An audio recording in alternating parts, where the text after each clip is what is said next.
మన తల్లిదండ్రులే మనకి హీరోలు ఫస్ట్. మా నాన్న నాకు హీరో నా చిన్నప్పుడు. మా నాన్నని చూసి నేను చాలా నేర్చుకున్నాను. అందులో మంచి ఉంది, చెడు ఉంది. అలాగే మీ పిల్లలు కూడా మిమ్మల్ని చూసి చాలా నేర్చుకుంటారు. భాష దగ్గర మొదలు పెట్టాం మనం, భాష కూడా నేర్చుకుంటారు. అరే ఇక్కడ బూతులు మాడే పిల్లలు ఎవరు ఉన్నారా? నిజం చెప్పండి నాన్న, దేవుని సన్నిధిలో ఉన్నారు, అబద్ధాలు ఆడకండి. ఎక్కడ నేర్చుకున్నారా నాన్న నువ్వు? చూసారా, ప్రత్యక్ష సాక్ష్యాలు. మనం మాట్లాడితేనే కదా వినపడతాయి, అవే కదా వాళ్ళు నేర్చుకుంటారు. Yes, no doubt. అప్పుడు వాళ్ళు అది బట్టి ఓహో ఈ సందర్భంలో కోపం వచ్చినా, ఒకటి ఎవరినైనా బాధ పెట్టాలన్నా, ఎవరినైనా కించపరచాలన్నా ఏం వాడాలి?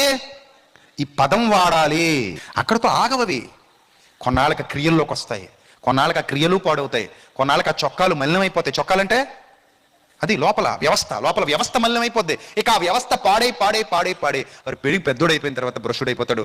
వాడిని మార్చడం చాలా కష్టం. అందుకే మూర్ఖుని గుణపరుచుట కష్టం అన్నాడు బైబిల్లో.